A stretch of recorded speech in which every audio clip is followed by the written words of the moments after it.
Brook Hill Life, Legacy, and Leadership Podcast. I am David Pate, podcast guy, and I am here today with the Nathan Blumberg. Yes, sir. Camper of 6 years, 2010 to 2015. Nate actually never became a red T-shirt. We're trying not to hold that against him because I never got it done. We thought this guy he was a legend that never was. Can we say that? Is that too rough? Is it too soon? That's all right. That's all right. Came to a lot of Turkey Days. Nate and I really connected at Turkey Day as he got older. But Brook Hill, big part of your life. For 100%. Just tell us a little bit about you, Nate. Tell us where you came from and all that good stuff. For sure. So I moved around a lot growing up. So I was born in Jacksonville, Florida, 2000.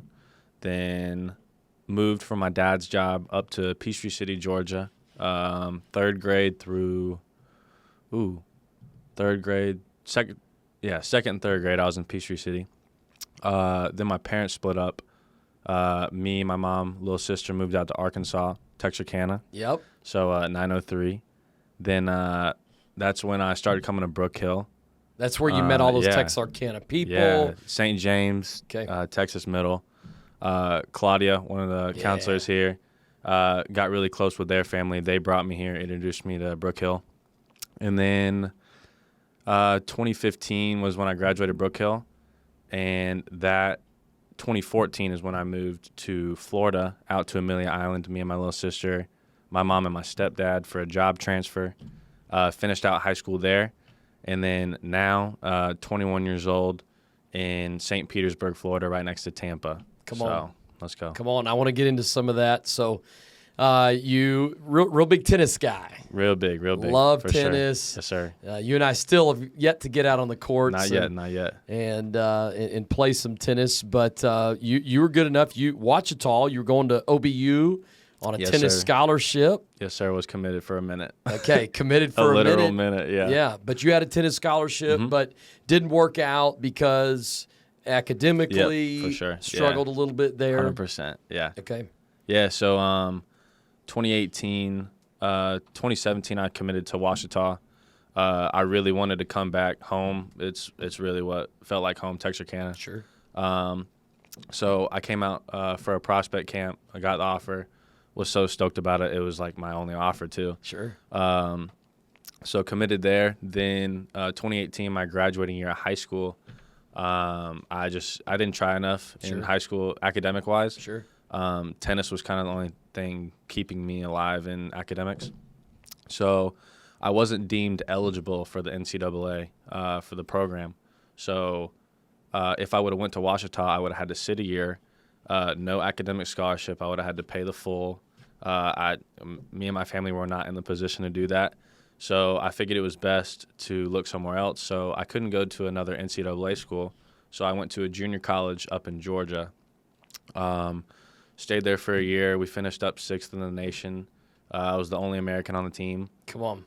Yeah, it was a cool experience. It was definitely God's doing. I went there for a reason. Sure. And that college was actually in the middle of my dad and my mom, so it was 3 hours both ways, so it was cool. I used to be 6 hours from my dad, but that made it 3 for both ways, so it was cool. Okay, got to go back and forth. Yeah. And then also at Georgia, you meet somebody. Yeah, you sure do. Yeah. So in that 1 year at ABAC is what the junior college is called, I got to meet my fiance. I didn't know it at the time. We talked the first week of school. I went up to her in the lunch line. I saw her from afar. I tapped my buddy. I was like, yo, I got to go talk to her. So I went up, introduced myself. She was so shy. I don't even think she said a word. I think she said her name. Then we exchanged numbers. She reluctantly gave me her phone number. And then we texted a little bit for a couple of days, and then she blocked me. And I was like, man, I missed my chance. And so the school year goes by. We don't talk at all.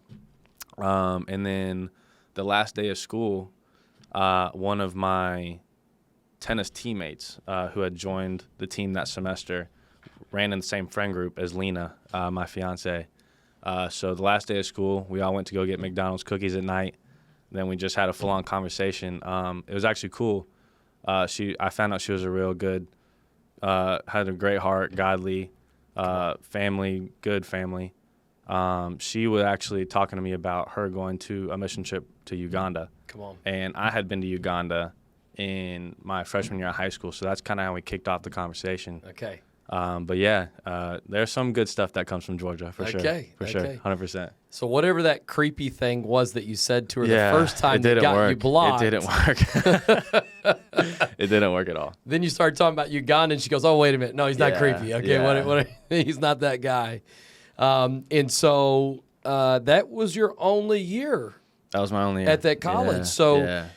So after college, you go back to Florida, living with mom, and start getting into photography. Yeah. So videography is definitely, I do both photography and videography, but videography is definitely like my first love. So, so we just jump back into why I left school, or just whatever. But you start becoming a little bit successful with this in the off season or what have you, and then you're ready to go back to school, and it just wasn't the plan. Yeah, so I took a semester off just to kind of figure out what to do, and in that semester off, my mom's a realtor, so she asked me to come take some photos and some videos in her houses and her showings. So those went pretty good, just to kind of get my feet wet, give me more opportunities, and then I had actually chose to go back to school to play tennis. In junior college, you have 2 years of eligibility, so I had already had 1 year of eligibility. Wanted to go finish out my second year of eligibility. So also at that point, me and Lena had started dating. Right. So that really motivated me to go back to school. A little extra motivation. Yeah, took a couple online classes to make sure my academics were where they were supposed to be to play. So it was 3 days before I was supposed to move in. I had picked my classes. I think I had paid my dues, actually. And then my mom just kind of pulled the trigger, and she was like, "Nah, like, you're not going back."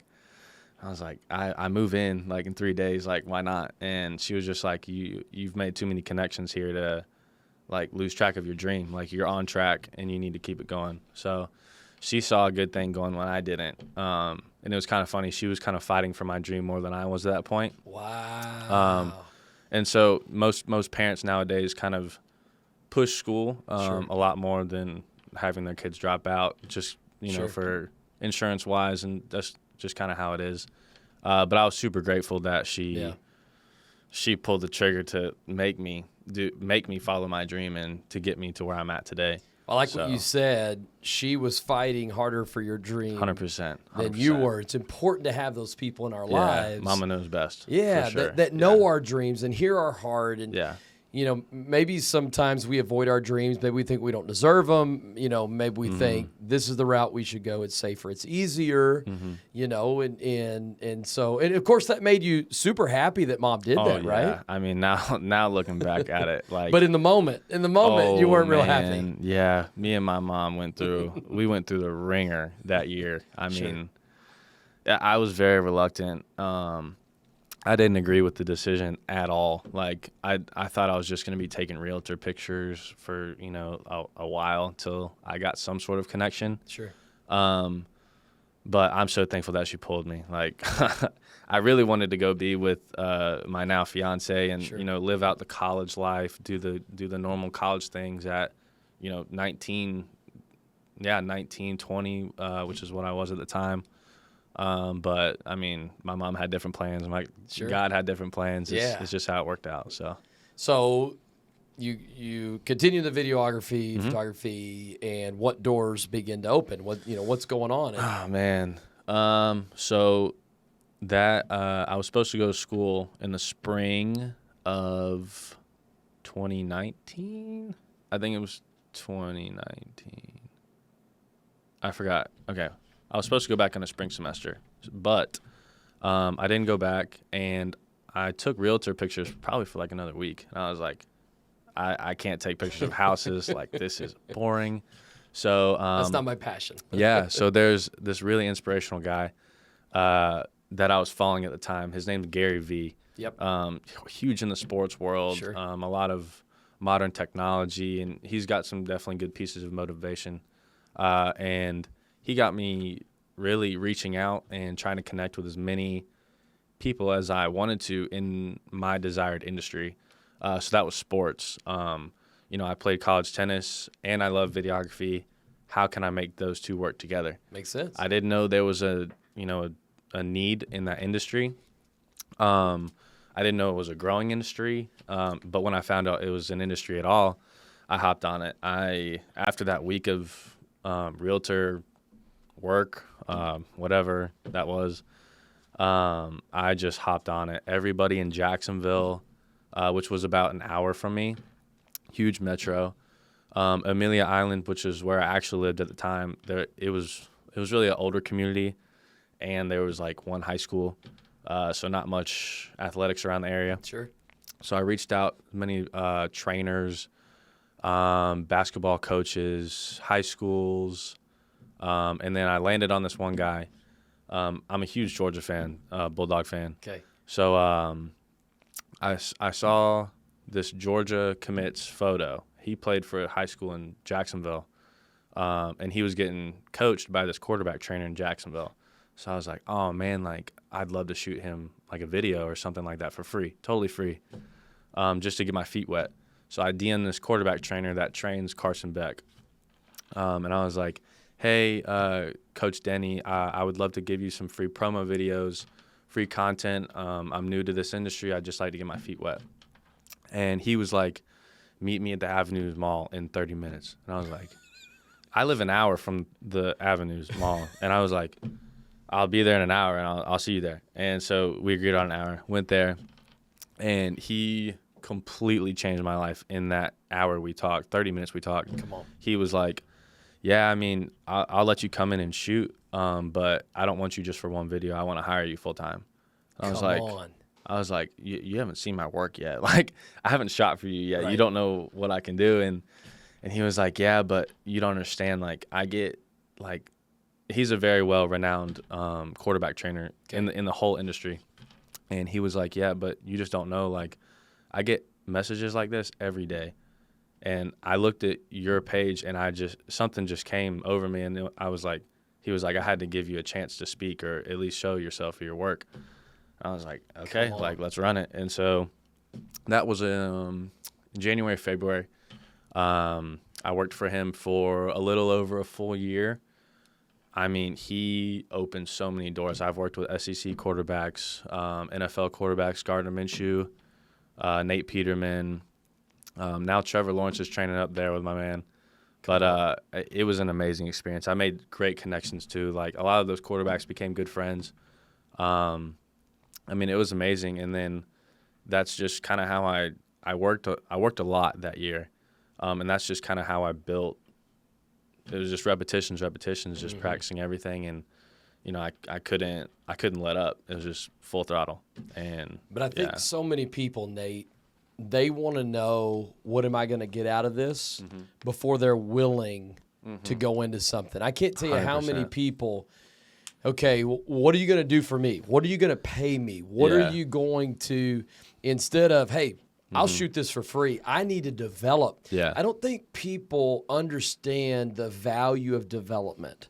The value it's key. Of being mentored or an internship or whatever. Yeah. Oh, if you're not gonna pay me what I'm wanting in my mind, really what I'm not worth yet, then I'm not even gonna do it. So we sit back and we never get the opportunity. Yeah.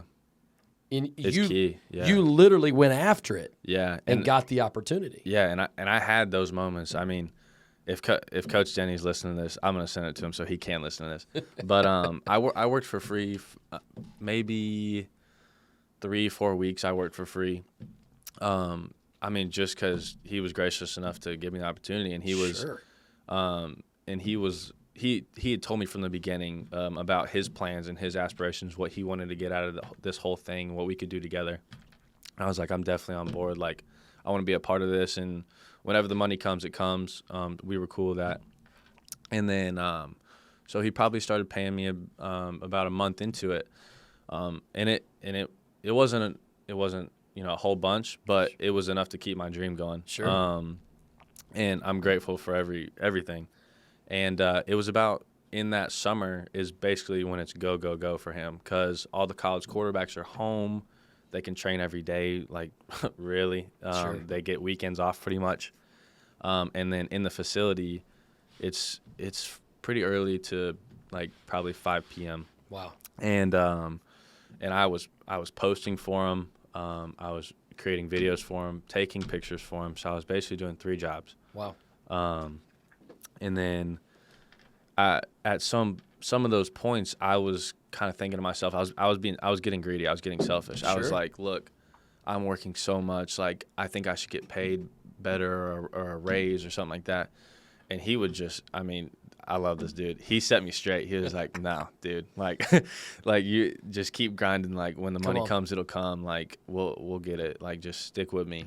Yep. I stuck with him, man. I mean, he was great. Like he'd have to push my buttons sometimes to get me to keep going. Cause Sure. sometimes my emotions would get the best of me and I'm like, okay, like I'm not getting paid this much, so I'm not going to put 100% in. Sure. And that's not how it works. No. That's not how you get to where you get. And that I'll be honest, like that happened a couple times in our year or so of working. But I mean, he was gracious enough to keep me after those slip ups and stuff like that. It's great. So yeah, I owe a so lot to him important for sure. that we have those kind of people in our lives. Yeah, and they can be anywhere. Like the quarterback trainer that I DM'd was a great role model for me to show me how to actually work when there's not a lot on the table per se. So.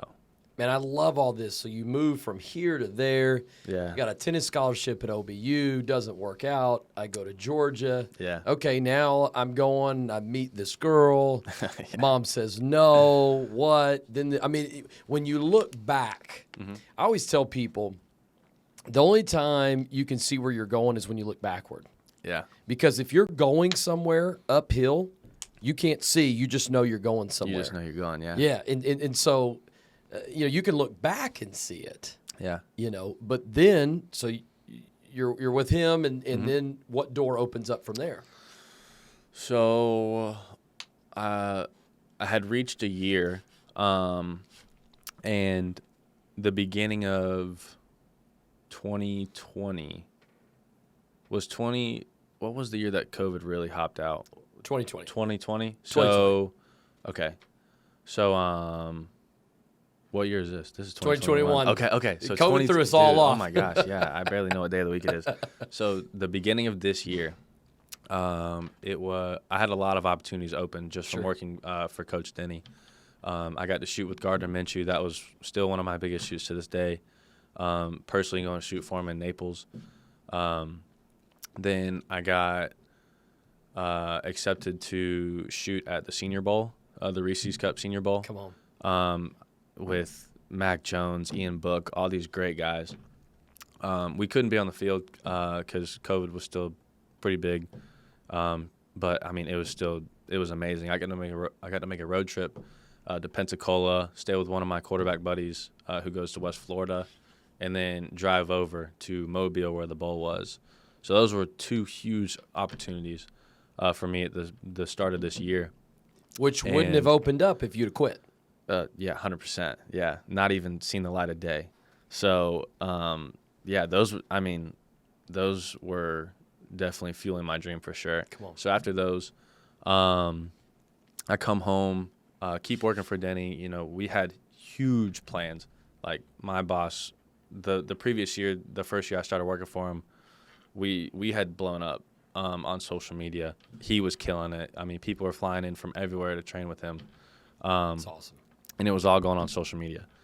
So after that great year, we had greater plans, more projects to work on, even might bring more people in to help out, open up another facility, whatever it was. And I was stoked for it. I was ready for it. And then that whole time, since last MLB season, I actually was in contact with a lot of creators in the MLB industry. Because that was my goal. I saw myself at that time, in 3-4 years, I need to be in that seat to keep my dream alive. Like that's my goal. So I would reach out to pretty much every live content creator, that's what we're called. I would reach out to every LCC that I could get a hold of on social media and try to connect with them like I did Coach Denny. So made so many connections. Then a job application opened up after last MLB season. I applied, and then they had seen my recent works, and I got in. Just from those connections and building real relationships with people, which is hard to do over the internet, Sure. but I made it work. I had to make it work. And I didn't think that was going to happen at all. I did not think that I was going to get the call to get to the MLB, like, at all. I thought I was going to have to keep putting in my dues and keep putting in work to get to where I wanted to be. But I got the call, and my boss was like, yeah, we got a spot in Tampa. You'd have to move. And I was like, you can tell me to go to New York. I'm going to go to New York to film anybody. Like, I'm just gracious you guys give me the opportunity. So they gave me the opportunity, and I moved. When did I move? I proposed April 9th. Right. I made Lena my fiance. And then. Because that was Leadership Weekend that here. was we Leadership were talking Weekend, about yes. We had talked about that earlier in the year. Yep. Me and Lena were going to attend the leadership event, and then. I guess that's more important. Yeah, I guess I mixed up the yeah. dates and stuff. But my first day of work, opening day for me in Tampa, was April 8th. Wow. And then I didn't know that. I planned the engagement before I got the job. Oh, okay. So it was kind of a big mix-up. I had to drive to St. Pete, Tampa, with Lena. She had no idea about anything. So we actually spent 2 or 3 days down there, apartment shopping kind of stuff. Then I go to my first day at work, and she knows that I took the next day off because MLB games, they go in series. Sure. It was a 3-game series. My first game was the 8th. I was proposing the 9th, and then I had to miss that game, obviously. And the next game was the 10th. So Lena, this whole time, we take photo shoots a lot, Sure. just because I love updated photos. It's just how I am. And we had planned a photo shoot when I had planned the engagement, like months back, April 9th. And so she was like, why are you missing work for a photo shoot? She was like, this is your first week of work. Like, why would you do that? And I'm like, yeah, it's really weird. And I was like, look, like, I just really want these pictures with you. Like, I just really want some updated pictures with you. You know, it's important to me, and I want to go do it. And I told you we're going to do it. And so she we're gonna believed do it. this. And she believed it. Wow. Very gullible. I Yeah, love her to death. I'm gullible, too. So I have a great first day of work. It was everything I dreamed of. I got to film Mike Trout, one of the GOATs of this game. It was amazing. And so we drive up, go take the photo shoot. I proposed. She said yes. It was great. And then that was on her spring break, and I wanted to ask her on spring break at the time that I knew, so we could spend time together. Sure. Because normally she was in Tifton in Georgia, and I was in Jacksonville. So it was 3 hours, nothing crazy, but it wasn't like we could just go drive and see each other. So I planned it on spring break so that we could have time to spend together after we got engaged, really just soak it in before we spend another week or two apart. Then I got the job. Then I was like, okay, I'm literally going to propose and leave her. So I proposed. We had a great night with both of our families came. And then I drove down the next day, April 10th, and moved into an apartment and just kept working. So, and then she moved March, April, May. Yeah, she moved after school in mid-May, so she just graduated. That's so incredible. Now we're both in St. Petersburg. And she's working on her master's. Yes, That's and incredible. planning a wedding. She's got a lot on her plate. That's incredible. Yeah, we're all trying to balance stuff, but once again, it's so fun to look back and see what God did, but it's so much harder to look in the moment and then look ahead and to see what he's doing. See the doors that he's, and even right now, I mean, you're 20, 21. 21, yeah.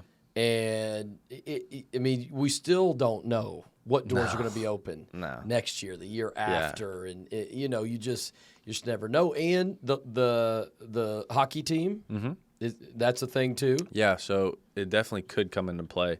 So I was, long story short, I was a live content creator for the Blue Jays. They're based in Toronto, but they had to play the first part of the MLB season in Tampa because of COVID restrictions in Canada.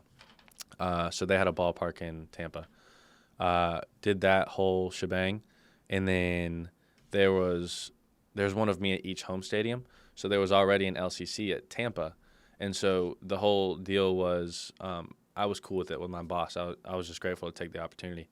He was like, yeah, you can work all the home games for the Blue Jays, then we'll move you over to Tier 3. So Tier 3 is you don't get to get on the field. You have to stay behind the netting. Sure. With the fans, and you're not allowed to see the field, like get on the field, get close to the player, stuff like that. And so I was a Tier 2, which is you have access to the photo wells and stuff on the field, pregame, postgame, stuff like that. And then Tier 1 is just the players. That's just how they tell the players from the media and other stuff like that. So I had a Tier 2 job with the Blue Jays, and then they told me that I would be switching to Tier 3 with the Rays because they already had a Tier 2. Then when I switched with the Rays, they were like, no, we want to keep you Tier 2.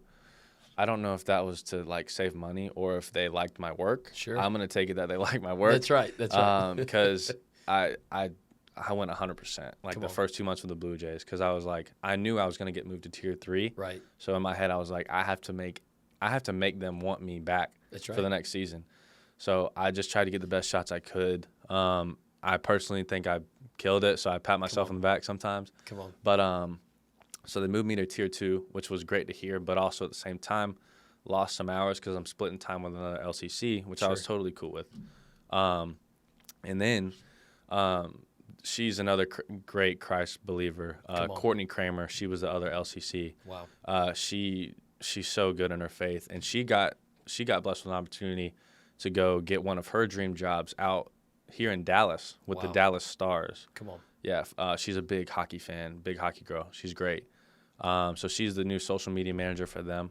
And so I was like, yo, like, not to, sound like that, but like you're moving, like what's happening here with the jobs? Yeah. And just, I was excited for her and for me because I knew just doors were opening for both of us. And so we talked about it. Courtney hasn't moved yet, but here in the near future, I'm going to be taking over pretty much all the home games for the Rays. And then she had the same type of job, LCC, with the Lightning, the Tampa Bay Lightning, the hockey team. Wow. And so, she said she would, do what she could, try to put in a good word, but doors are opening. Yeah, doors are opening, so we're going to see what happens. I love it.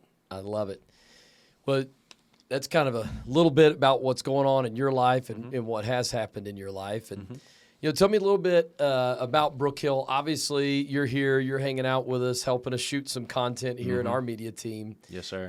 Over this session right now when we're taping this. And, you're here because you love Brook Hill. You always did. What does Brook Hill mean to you? What did it mean to you as a camper? Why do you come back? A lot of times we see our alumni come back from the counselor side. Yeah. But we don't always see our alumni come back from our camper side. Yeah. But you love Brook Hill. And it's obviously because it meant a lot to you. 100%. What did it mean to you? Man, Brook Hill instilled a lot of stuff in my personal life and, the tendencies that I have today. I had so many great senior counselors, ACs, junior counselors, whoever it was. Do you remember their names? Do you remember? Oh, my goodness. One's sitting right next to me. Okay. Tyler, he was my first senior counselor, or it might have been AC. Yeah, so he was an AC with Dustin Studhouse. Okay. Yeah, in the Appaloosas. So that was my first cabin. And then, man, Stu, I think I'm 100%, not 100% sure. I think I graduated with him. Okay. Then I had Drew Seal. I had Gabe. I didn't have Philip, but I remember him a lot. And then other counselors, Jesse Metz, Randy. Oh, yeah. Kenzie, Stu's wife now. There was, all of them like just spoke into my life, not just because we had I might have not had meaningful conversations with Randy Sure. or Philip. I really didn't have many conversations with him, but just seeing them lead and being in that role at camp is unlike anything. Like, Sure. especially at such a young age, it was crazy. And to come back year after year and see them so engaged all the time with everybody, and maybe behind closed doors it was a different, seeing exactly it wasn't. they're the They same. weren't putting on a show, and that's what was crazy because like when you talk to them, like everybody says you can come talk to a counselor if you need anything. That was 100% true. Awesome. Like you could go to any counselor, JC, someone working in the kitchen. Like everybody is there for you, and that's what feels so cool.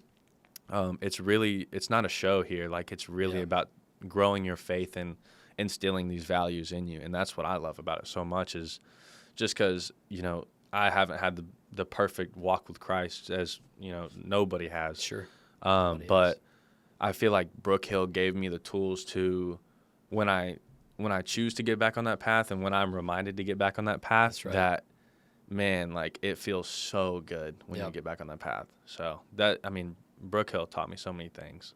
Yeah, those guys are the real deal, man. Drew Seal, Philip Lee, Dustin, all those guys, Gabe, Jesse, Randy, the ones that you named, every single one of them.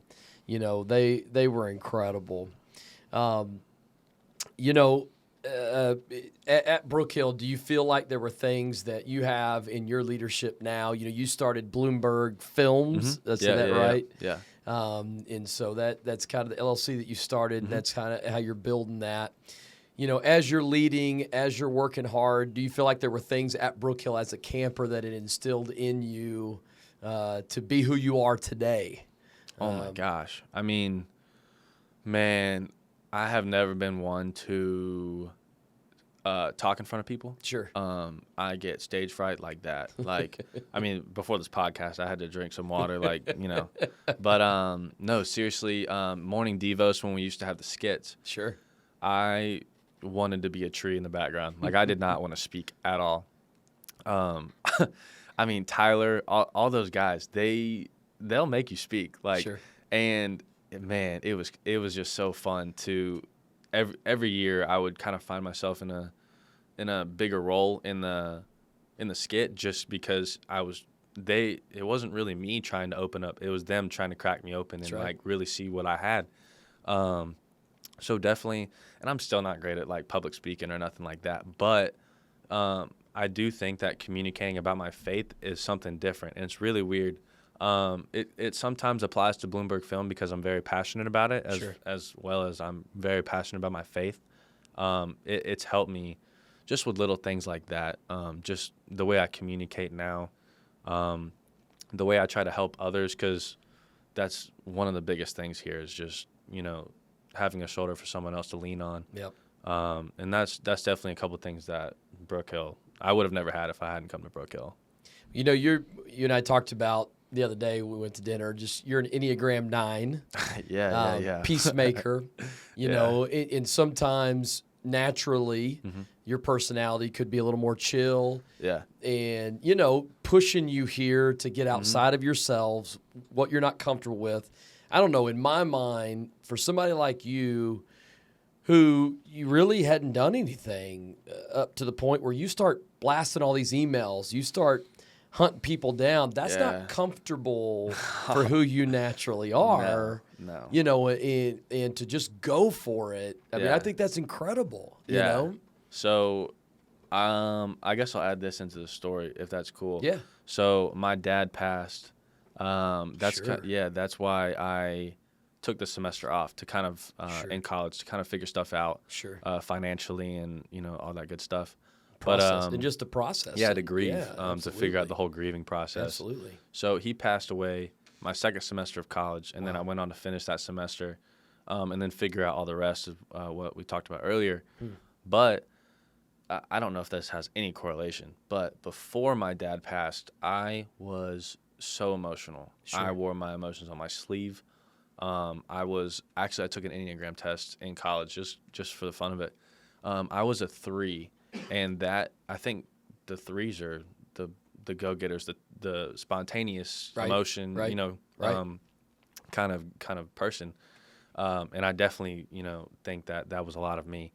And I don't know what it was. I don't know what flipped the switch. But after my dad passed, that summer, I really hopped into my faith instead of a lot of other things that I could have leaned towards. 100%. And I was so blessed because my fiance, that opportunity just kind of fell in my lap as well. So she helped me through the whole process as well, and still helping me to this day. But as we kind of, went on with life and trying to figure out the whole grieving process, I kind of became like almost alone, like solitary. Sure. It was really weird. My personality kind of changed a little bit. Nothing bad. Right. It was just maybe some growing pains maybe, but and then I took an Enneagram test. I probably took it like a month ago with my fiance because she was wanting to know. She loves that stuff. I don't understand it at all. But I was a 9, and I forgot what she was. 3. You said 3 the other. Yeah. said 3. Yeah, she was a 3, and I just said that because I'm a 3 and my wife's a 9. Yeah. We were talking about that. 9 and 3, so we're Yeah. kind of the flip opposite. So Yeah, and when we took those tests, I was like, no way. Like, I'm not a 9. Like, I'm spontaneous. I'm a go-getter. Like, I love talking to people. And then I sat back and I was like, I'm not a 3 anymore. Like, and it kind of hit me because I've always kind of struggled lately because I used to be so good at communicating just about my emotions and what I was going through and stuff like that. And now I really struggle with it. And I don't know if it's the grieving process with my whole dad situation because I have a little sister who's here. She's graduating this year at Brook Hill, which is amazing. She's having a great time here. But I kind of felt like when my dad passed that I had to be that rock for her. So she had somebody to talk to, and even she didn't open up that well to me. She kind of kept stuff in too. But in my mind, I just thought that, no matter what, don't crack. Like, you can't let her see you crack because then that's just going to make her fall apart. That's what I thought. And I have 3 half-siblings as well. They're a lot older. They're in their 40s, so there's a big age gap. My dad was a little older. 40s, they're young guys. Yeah, they're young. Yeah. And so it was kind of hard to talk to them just because in the past years, I had always moved. I moved a lot. They always stayed in Jacksonville, but it was just really hard to see them a lot, especially when we couldn't drive and stuff like that. So it was really hard to talk to them when my dad passed. Same for my little sister. So it was just kind of weird trying to figure out how to communicate these things. But I'm still trying to work on it. My fiance knows what Enneagram I am now, so we're trying to work on it. But the whole trying to figure out how to communicate and not hold it in has been super hard because it's really weird. Like, I still tell myself that I'm not a 9, but I am. I have tendencies of a 9, all this stuff, and it's just kind of hard to get it through my head sometimes. But we're gonna figure it out. We'll figure it out one day. So. I love it, man. I'm just so proud. I love your story. I love the journey that you're on, and it's just I'm passionate about seeing people chase their dreams, becoming leaders, being influential, using the gifts that God has given them. And so I love your story, and that's who we're trying to talk to on this podcast is people that are pursuing what God's called them to do and using their gifts, and obviously Brook Hill alumni, that's the factor in it. Yeah. A couple thoughts that I like to always throw out there to people, was there any time in this process, and I know you're still, gosh, we're all in process, all the time. I mean, just because I'm 40 years old doesn't mean that I'm not still growing and developing and pursuing dreams and in whatever. But did you ever doubt yourself in this process? Were there ever moments that you thought no one's ever going to call me back, or no one's going to message me back, or I don't think these doors are going to open? Were there ever moments that am I not good enough? Is that the problem? Maybe other people are better than me. I don't know. Did you ever have those thoughts? Yeah. So I think maybe this was an Enneagram 3 trait, perfectionist. I don't know if maybe not. I think the 1 is more the perfectionist. But okay. So But 3, we want to be Yeah. successful. We want to look Okay, successful. that's true. This is true. So, either way, I thought it might have been a 3, but maybe not. So, I have always dealt with like negativity towards myself, Sure. just trying to be a perfectionist. Yep. And I still kind of do to this day, but not as much. So, I mean, I doubted myself like my whole life, honestly. Like in sports, I never thought I was good enough. I literally, I would make my mom not watch me at the tennis courts because I didn't want to disappoint. Like I didn't want to mess up. And I used to always say it made me nervous, but it really was just because like I thought I was going to lose. I went into matches thinking I was going to lose. And I would tell myself like, yeah, you got this, like you're gonna win this, and then I would lose 1 point Right. in a whole tennis match, which is very, very small, and I would just be like, oh man, like you're downhill, like you're gonna lose if you don't step it up. It wouldn't be, yo, you can win if you get this next point. Never, ever. And I don't know why. I don't know if it's probably just my personality. So I thought like that through everything. Wow. In relationships, which is so hard, it's negativity. Sure. And I just don't know, I'm still learning. I'm only 21 and I still don't know how to just change my mindset. I've changed my mindset on so many things, like the whole go-getting, the opportunities, with the, college quarterback, or the quarterback coach and the MLB.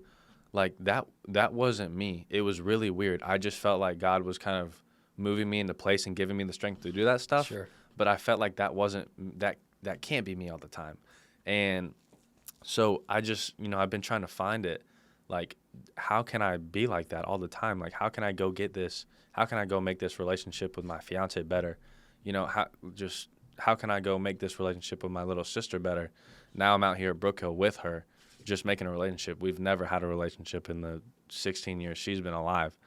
And now I've probably hugged her this trip more than I have in the past year. It's incredible. And it's just been stuff like that. Like I don't really know how to explain it. It's just it's incredible. No, I love that because, I think people always, you do it, I do it, everybody does it. We all look at other people and we think they've got it all together. Mm-hmm.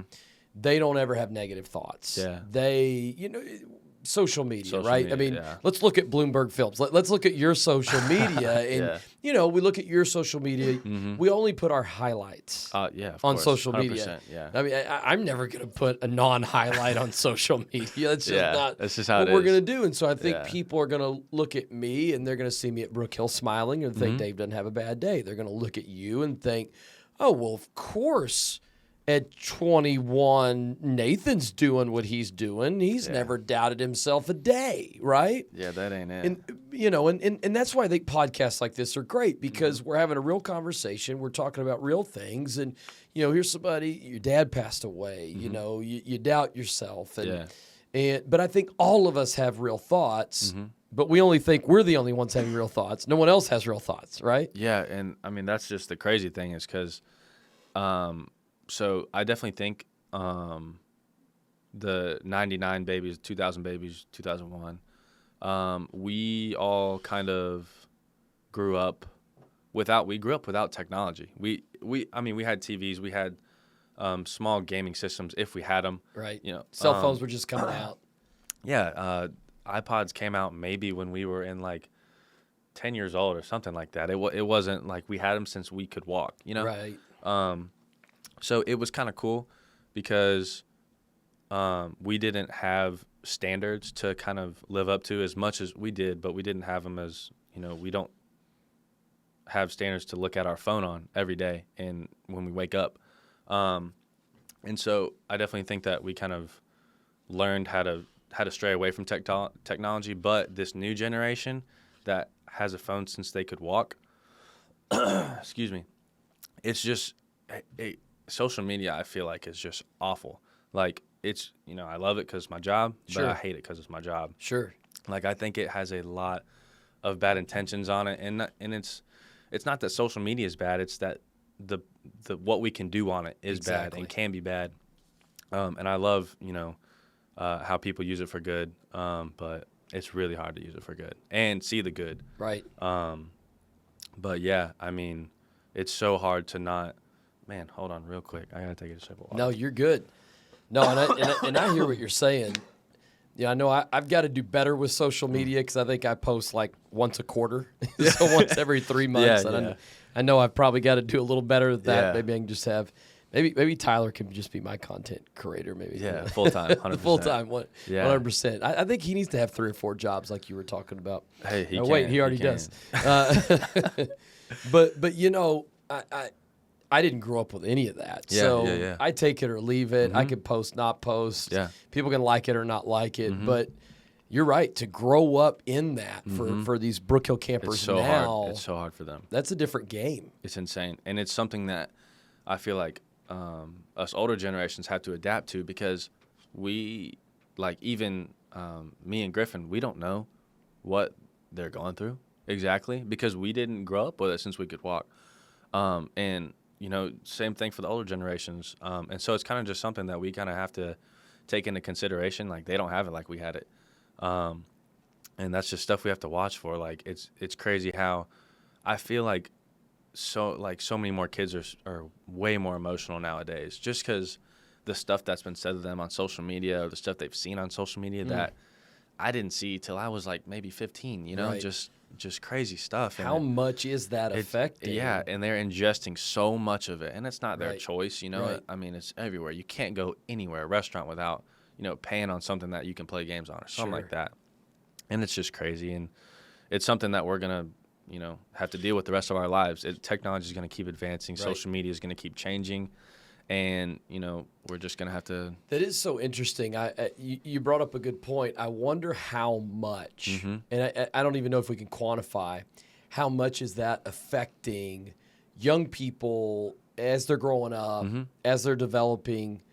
You know, I know for me and my parents, it was always a proper amount of exposure at a proper time. And, you know, seeing this much inundated, you know, I don't know. I don't know how we can quantify that, but you're right. The emotions and the, you know, those are things I think in talking with campers and different things. I think you're onto it's something there. insane. Yeah, and I mean, yeah, like you said, we were kind of adapting to it as we grew up. But I think I got a phone. I got a phone when my parents split, and that was only because I had moved to Arkansas. My dad stayed in Georgia, and my mom gave me. Actually, I don't even think it was my mom. I think it was my grandma. She bought me like a Go phone that Okay. you put like minutes on or whatever. Yeah, and, yeah. I remember those. And so she gave me one of those, and it was so funny. It was a flip phone and it had Pac-Man on it. Yeah. So cool, I thought. You were gaming. And, dude, I was gaming. And and a lot of my other friends had the new iPods or whatever was coming out at the time. Maybe the iPad came out. But either way, I got this phone so that when me and my little sister would travel 14 hours to my dad's house, that we could, you know, just keep in touch with my mom. Sure. And so I agree with that. Like I think it was a necessity at some point, but then every year it felt like something new was coming in my hand, like a new phone, a new iPod, iPad, gaming system, whatever it was. And then, you know, if my friend had it, oh, I gotta get that. Like Right. I gotta play this game with them and stuff like that.